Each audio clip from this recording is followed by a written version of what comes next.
this video, I will show you how to simulate a flipping a coin to create a sampling distribution.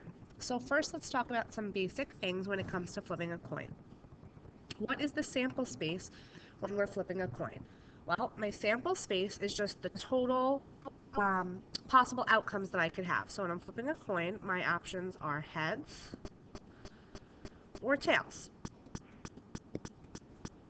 What's the probability of getting a heads? So the probability is half of the time, 1 out of 2 or 50%. If you flipped a coin 10 times, how many times would you expect to get a heads? Well, if I'm flipping a coin 10 times, I would hope that I would get 5 heads and 5 tails. That's not guaranteed to happen, but that's what we would expect based on our probability. If I flipped a coin 500 times, I would expect to get half heads, half tails, 250 heads, 250 tails.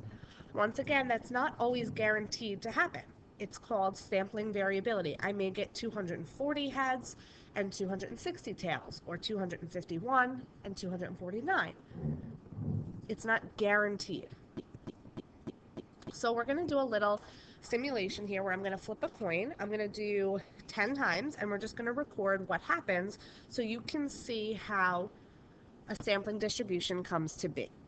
So I have a little simulation here where I'm going to flip this coin, which says heads and tails.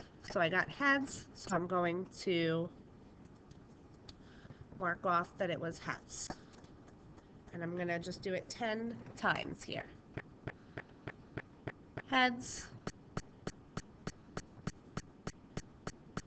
heads. So heads, heads, tails. Let's go back and mark that off. Hopefully you're marking off as we go on your paper as well. Heads,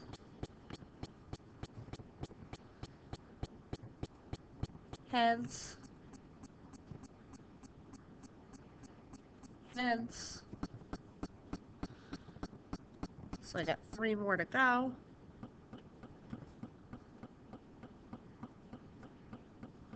Tails,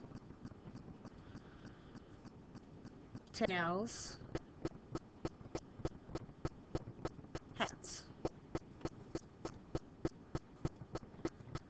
So my total number of heads, I had 3, 6, 7 out of the 10, which means that my sample proportion is 0.7, or my p hat is equal to 0.7. So I'm going to do it one more time for a second trial just so you can see. Tails, heads, tails, heads,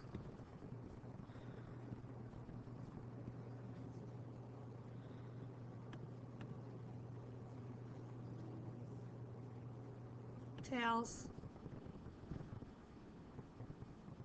tails, heads,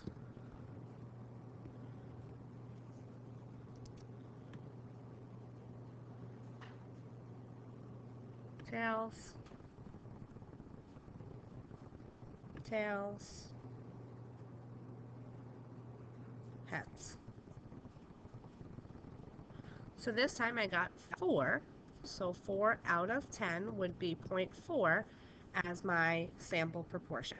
And if we were to each do this in our classroom 2 times, we would gather all of that data and I would plot those points. So for me, my dot plot would be at 0.7 and 0.4, and then we'd make up a few more. Let's say you did it a few times, and we would get what we have as a sampling distribution, a dot plot. So let's just look a little bit more into this. Here are some examples. This time my sample size was 20, so instead of flipping 10 times, I flipped it 20 times. So let's say I did 9 out of 20, that would be 0.45, so I would plot it here. If I did 11 out of 20, 0.55, I would plot my dot plot there, and I gathered all of it. We completed this 100 simulations or 100 samples. Same thing if I flipped a coin 50 times or if I flipped a coin 100 times.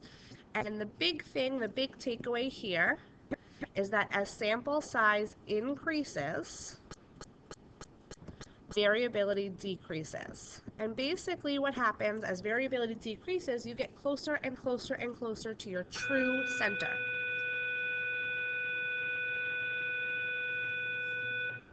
Or your true proportion. So I expect that I should get 50% heads. So as I increase my sample size, it will get closer and closer to 50% or 0.5. So here are 2 Regents questions that you can give a try based on this activity.